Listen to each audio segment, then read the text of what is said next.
Yang jelas, bagaimana dalam menghadapi Natal dan Tahun Baru ini, khususnya kepada seluruh masyarakat Kota Blitar, ini tidak euforia.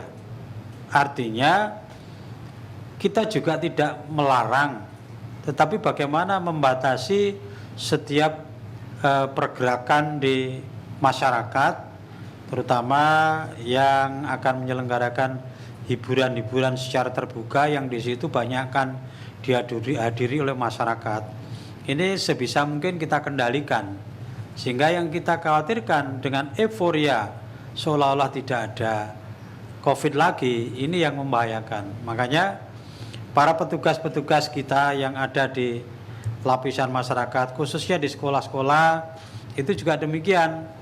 Di dalam pelaksanaan PTM pembelajaran tatap muka, di masing-masing sekolah juga sudah kita siapkan satgas yang nanti sewaktu-waktu ketika ada di antara teman-temannya yang terkena, maka dapat dengan cepat ditangani. Satgas yang kita siapkan dari pemerintah kota yang selalu memonitor secara insidentil atau melakukan sidak gitu ya, sehingga sekaligus mengingatkan kepada seluruh Bapak Ibu guru, khususnya kepada para siswanya, agar tidak terjadi euforia seperti yang kita khawatirkan.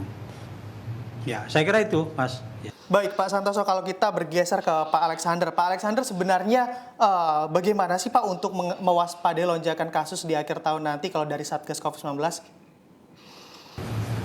Ya, jadi bahwa yang jelas kita sekarang sudah dalam PPKM level 1, level 2, hampir di 34 provinsi. Yang kedua bahwa kita masih dalam situasi pandemi. Jadi artinya virus itu masih bertransmisi di masyarakat meskipun rendah. Meskipun positivity rate-nya sekarang di bawah 1% dan bahkan ada yang hanya 0,25%. Tapi virus itu masih ada. Sehingga memang ini yang harus disampaikan ke masyarakat, bahwa ancaman itu masih ada, sehingga kewaspadaan itu harus dibina sedemikian rupa, supaya kewaspadaan itu menjadi kewaspadaan pribadinya, kewaspadaan keluarganya, kewaspadaan komunitasnya, termasuk kewaspadaan kelembagaannya. Di kewaspadaan itu harus dibangun terus-menerus, sehingga tidak ada terjadi pelonggaran dan pengabaian. Tentu ini memang menjadi tugas pemerintah untuk mengkomunikasikan ke masyarakat agar tetap waspada.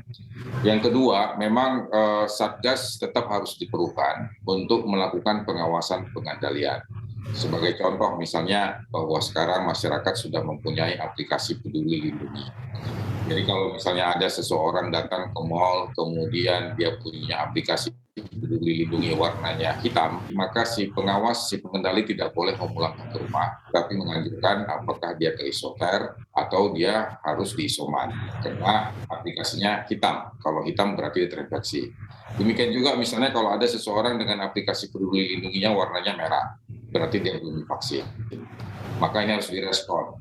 Jangan disuruh pulang ke rumah, tidak boleh masuk ke mal, tapi harus diedukasi bahwa dia harus segera divaksinasi, karena pemerintah sudah menyiapkan vaksinnya dengan cuma-cuma. Dan ini menjadi bukti kehadiran pemerintah untuk melindungi rakyat. Jadi ini harus dimanfaatkan. Demikian juga mereka yang punya aplikasi Peduli Lindungi yang warnanya kuning misalnya. Ini baru disuntik vaksin baru sekali. Dan kemudian mereka atau baru selesai sembuh dari penyakit. Dan ini harus divaksin untuk kedua kalinya.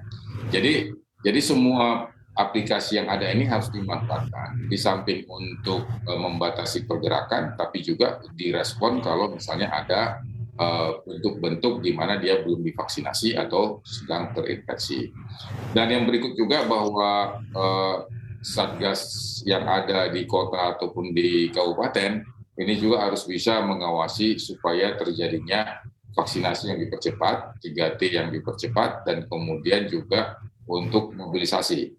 Jadi apa yang disampaikan oleh Bapak Wali Kota, destinasi wisata memang perlu sekali harus diantisipasi, khususnya di Kota Blitar, di mana salah satu adalah makam Bung Karno.